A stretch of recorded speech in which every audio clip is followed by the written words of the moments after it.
As promised, I'm going to share the brush strokes that I used in the mural that I painted in my dining room.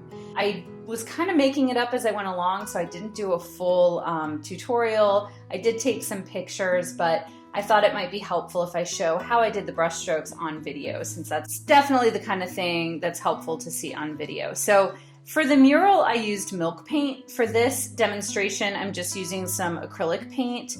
I'm using a really dark green so that it's easy for you to see on camera. What I'm going to show first is how to do the brush stroke that I used for the grass. The kind of brush I used for the grasses and the leaves on the trees is called a filbert brush. And I used the same kind of brush stroke for both. And it's basically a comma stroke. So a comma stroke is what it sounds like. You make a comma like that. And I'm using watercolor paper, so this is not the best kind of paper to use. But so I'm putting pressure down, making the comma and lifting as I finish the stroke, just like that.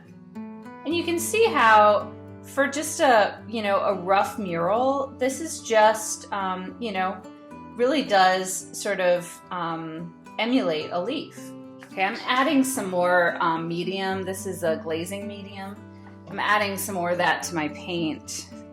With milk paint, I just watered it down a bit more so that it flowed a little bit better, but this is kind of sticking on the paper. There we go. Okay, so for the clusters of leaves, basically I did a bunch of comma strokes that are all bunched together. So I would start with a big one, and then I just did a bunch of little ones kind of coming in together. I'd have it kind of curve, just like that. You could put a little stem in there if you want to. I did this a lot through the grass, just did kind of a long stem and then did some little things off of it. And you can see it's just this really quick motion. This is sort of like when you learn how to write letters in school. It just takes some practice to get holding the brush the way it's comfortable for you and learning that motion. So just like with when you had to learn your letters, you just kind of practice it over and over and over again. So that's how to do the strokes for the leaves. Now I'm doing it on this small piece of paper, so they look kind of fat and chunky, but you picture this on a wall and it's much smaller. You can do really, really long strokes like this to do grasses as well, just like that. All right, and the next one I'm going to show is how to make those kind of evergreen trees that are off in the distance. So for that, I used a flat brush. So flat brush is just as it sounds. It just has a flat edge on it. The nice thing about flat brushes is you can use them like this to get a really thick line, or you can use them like this to get a thinner line, or you can kind of utilize both in one stroke. So I'm going to get a little bit more paint, and for this, so I started from the bottom, and then I just sort of moved it in and out like this, getting it to go up to a point like that, and then did the same thing coming down the other side.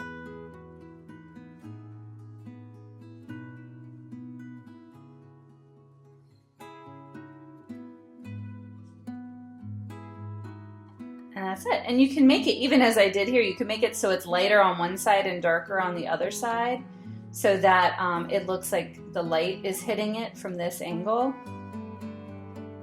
Now, this is not how I would paint a tree like in a painting, but for a folk art mural, this is perfect. And then you can draw them in varying sizes. You can make them taller, skinnier, a little more short or squat. I think the thing is, like, just don't overthink it. Don't be like, don't like get intimidated by it. It's just really, really simple. And this is the kind of thing you stand back from it and it's very forgiving. So there's that. And then let me show you how to do taller grasses. So you could use the flat for this, or you could use this wedge brush or an angle brush. These are really good because they have a nice sharp edge. Those are good for doing like some taller, skinnier grasses. I think I'm just gonna try it with this flat. I think I used a flat when I did it. And so I'm just gonna use the small edge. I'm not gonna do it like this. I don't want big fat blades of grass. And I'm gonna start with a little bit more pressure and then lift up. Same deal. Start with a little more pressure.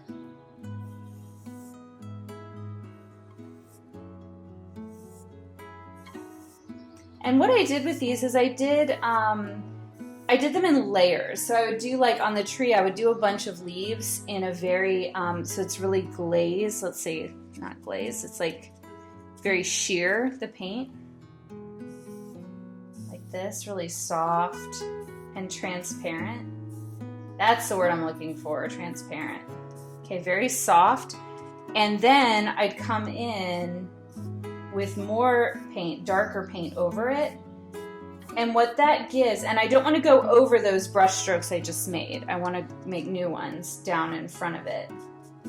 And what that does is it gives the illusion of depth. So the ones that are a little more transparent look like they're further away, and the ones that are darker and more opaque look like they're down in front.